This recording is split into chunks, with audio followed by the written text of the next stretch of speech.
ಸಹಜವಾಗಿ ಅವರ ಅಭಿಮಾನಿಗಳಿಗೆ ಆಕ್ರೋಶ ಬರ್ತಕ್ಕಂಥದ್ದು ಸಹಜ. ಎಲ್ಲಕ್ಕಿಂತ ಮಿಗಿಲಾಗಿ 8 ವರ್ಷಗಳ ಕಾಲ ಅವರು ರಾಜ್ಯವನ್ನು ಆಳಿರ್ತಕ್ಕಂಥದ್ದು. ಈಗಾಗಲೇ ಹೈಕಮಾಂಡು ಅವರನ್ನು ಗೌರವದಿಂದ ನಡೆಸ್ಕೊಳ್ಬೇಕಾಗಿತ್ತು. ನಿನ್ನೆ ಹೋದಾಗ ಅವರನ್ನು ಭಾಳ ಹಾರ್ಶ್ ಆಗಿ ರಾಜೀನಾಮೆ ಇವತ್ತೇ ಕೊಟ್ಟೋಗ್ಬೇಕು ಅನ್ನೋ ರೀತಿಯಲ್ಲಿ ರಾಹುಲ್ ಗಾಂಧಿಯವರು ಅವರನ್ನು ತಾಕೀತು ಮಾಡಿದರು ಅನ್ನೋ ಒಂದು ವಿಷಯ ಇದೆ. ಅದಕ್ಕೆ ಅವರು ಬಹಳ ಬೇಸರ ಆಗಿ ಬೇರೆ ಮಾತಾಡದೆ ಒಪ್ಕೊಂಡು ವಾಪಸ್ ಬಂದಿದ್ದೀನಿ ಅನ್ನೋ ಒಂದನ್ನು ಅವರ ಅನುಯಾಯಿಗಳ ಜೊತೆಯಲ್ಲಿ ಹೇಳ್ಕೊಂಡಿದ್ದಾರೆ. ಅದು ಹಿರಿಯ ವಯಸ್ಸಿನ ಒಬ್ಬ ವ್ಯಕ್ತಿಯನ್ನು ಈ ರೀತಿ ಮಾಡಬಾರ್ದು. ಆಮೇಲೆ ಹೈಕಮಾಂಡ್ ಅಂತೀವಲ್ಲ ಕಾಂಗ್ರೆಸ್ದು, ಯಾರು? ರಾಹುಲ್ ಗಾಂಧಿ ಒಬ್ಬರೇನಾ ಹೈಕಮಾಂಡ್? ಅಂದರೆ ಗಾಂಧಿ ಫ್ಯಾಮಿಲಿ ಹೈಕಮಾಂಡ್. ಮತ್ತು ನಮ್ಮ ಮಲ್ಲಿಕಾರ್ಜುನ್ ಖರ್ಗೆ ಸಾಹೇಬರು ಅಧ್ಯಕ್ಷರಲ್ವ? ಅವ್ರಿಗೇನು ಹೈಕಮಾಂಡ್ ಅನ್ನೋದು ಅವ್ರಿಗೇನು ಸಂಬಂಧ ಇಲ್ವ? ಈ ವಿಷಯವನ್ನು ಅವರು ಮಾತಾಡಬೇಕಾಗಿತ್ತು. ಆಮೇಲೆ ಎಲ್ಲದಕ್ಕಿಂತ ಮಿಗಿಲಾಗಿ ಅವರೇ ಬಂದು ಮುಖ್ಯಮಂತ್ರಿ ಆಗಬೇಕಾಗಿತ್ತು ಮಲ್ಲಿಕಾರ್ಜುನ್ ಖರ್ಗೆ ಸಾಹೇಬರು. ಯಾಕೆಂದರೆ ಆ ಎತ್ತರಕ್ಕೆ ಬೆಳೆಯತಕ್ಕಂಥವ್ರು ದಲಿತರು ಇನ್ಯಾರಿದ್ದಾರೆ? ಇನ್ಯಾರಾದ್ರೂ ಇದ್ದಾರಾ?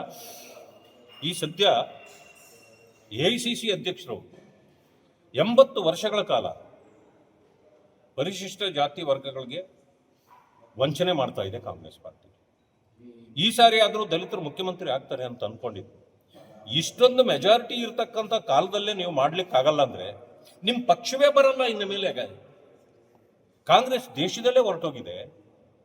ಕರ್ನಾಟಕದಲ್ಲಿ ಇನ್ನು ನೀವು ಯಾವತ್ತೂ ಅಧಿಕಾರಕ್ಕೆ ಬರಲ್ಲ, ಮತ್ತೆ ದಲಿತರನ್ನ ಯಾವತ್ತೂ ಅಧಿಕಾರ ಕೊಡ್ತೀರಿ?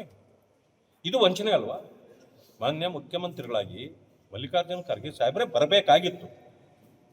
ಅದು ಆಗಿಲ್ಲ ಅಂದರೆ ಪರಮೇಶ್ವರ್ಗೆ ಕೊಡಬೇಕಾಗಿತ್ತು, ಇಲ್ಲಾಂದ್ರೆ KH ಮುನಿಯಪ್ಪ ಅವ್ರಿಗೆ ಕೊಡಬೇಕಾಗಿತ್ತು. ದಲಿತ ಮುಖಂಡರುಗಳು ಸೀನಿಯರ್ಗಳು ಬೇಕಾದಷ್ಟು ಇದ್ದಾರಲ್ಲ. ಇಂಥದ್ದನ್ನೆಲ್ಲ ಬಿಟ್ಟು ನೀವು ಎಲ್ಲರೂ ನೀವೇ ಮೇಲ್ಜಾತಿಯವರೇ ಮುಖ್ಯಮಂತ್ರಿಗಳಾಗೋದಾದ್ರೆ ದಲಿತರ ಪಾಡೇನು ಅಂತ ಅವ್ರು ಚಿಂತೆ ಮಾಡ್ತಾರೋ ಇಲ್ವೋ?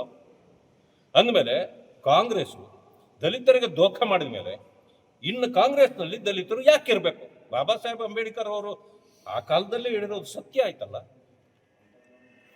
ಕಾಂಗ್ರೆಸ್ ಸುಡುವ ಮನೆ, ನಿಮಗಿಲ್ಲಿ ಭವಿಷ್ಯ ಇಲ್ಲ, ನೀವು ಬೇರೆ ಬೇರೆ ಪಕ್ಷಗಳಲ್ಲಿ ನಿಮ್ಮ ಭವಿಷ್ಯವನ್ನು ರೂಪಿಸ್ಕೊಳ್ಳಿ ಅಂತ ಈಗಲೂ ನಾನು ಕರೆ ಕೊಡ್ತೇನೆ ದಲಿತ ಬಂಧುಗಳಿಗೆ.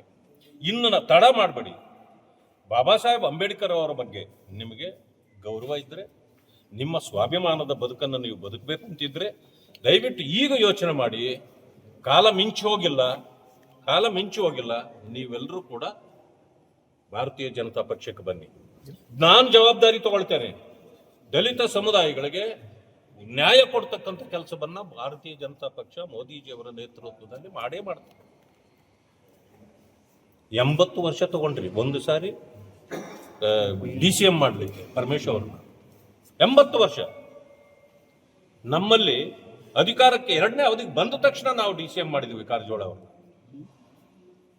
ಬಾಬಾ ಸಾಹೇಬ್ ಅಂಬೇಡ್ಕರ್ ಅವರಿಗೆ ಎಷ್ಟು ಗೌರವ ಕೊಡಬೇಕು ಅಷ್ಟು ಗೌರವ ಕೊಟ್ಟಿದ್ದೀವಿ.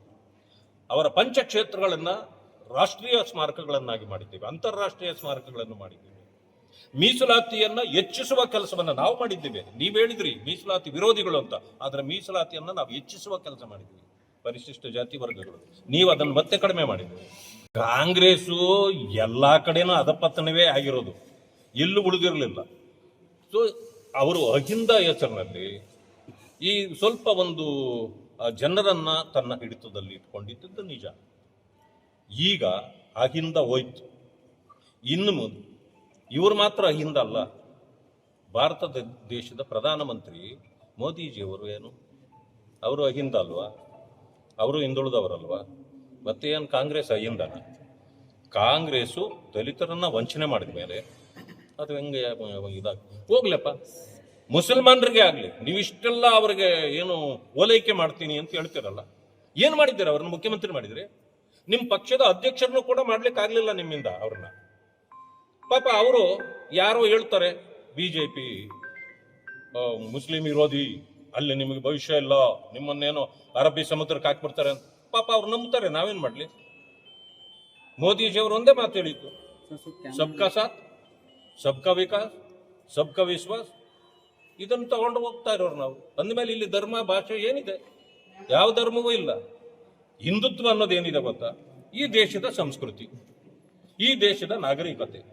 ಅದನ್ನು ಬಿಟ್ಟು ಅದೇನೋ ನಾವು ಇದಲ್ಲ. ಬಟ್ ಹಿಂದುತ್ವ ನಮ್ಮ ಅಸ್ಮಿತೆ. ಹಿಂದುತ್ವ, ಬಂಧುತ್ವ, ಸಿಂಧುತ್ವ ಇವೆರಡೂ ಕೂಡ, ಇವು ಮೂರು ಕೂಡ ನಮ್ಮ ಅಸ್ತಿತ್ವ. ಅದನ್ನು ನಾವು ಇಟ್ಕೊಳ್ಳದೆ ಇದ್ರೆ ಈ ದೇಶ ಉಳಿಯೋದಿಲ್ಲ. ಆ ಕಾರಣದಿಂದ ಇವತ್ತು ಮೋದಿಜಿಯವರ ನೇತೃತ್ವದಲ್ಲಿ ಇಡೀ ದೇಶದಲ್ಲಿ, ವೆಸ್ಟ್ ಬೆಂಗಾಲಲ್ಲೇ ನಾವು ಬಂದಿದ್ದೀವಿ ಅಂದ್ರೆ ಇನ್ನು ಕರ್ನಾಟಕ ಏನು ಕಷ್ಟನಾ? ಇನ್ನು ಒಂದೇ ಒಂದು ವರ್ಷದಲ್ಲಿ ಚುನಾವಣೆ ಬರ್ತದೆ. 150ಕ್ಕೂ ಹೆಚ್ಚು ಸ್ಥಾನಗಳನ್ನು ಗೆದ್ದು ಭಾರತೀಯ ಜನತಾ ಪಕ್ಷ ಸರ್ಕಾರ. ಅವಧಿ ಪೂರ್ವ ಚುನಾವಣೆ ಬರ್ತದೆ ಸರ್. ಅದನ್ನೇ ನಾನು ಹೇಳಿದ್ದು. ಅದನ್ನೇ ಅವರ ಅಂತಿಮ ಯಾತ್ರೆ ಪ್ರಾರಂಭ ಇವತ್ತಿಂದ. ಕಾಂಗ್ರೆಸ್ಸಿನ ಅಂತಿಮ ಯಾತ್ರೆ ಇವತ್ತಿಂದ ಪ್ರಾರಂಭ.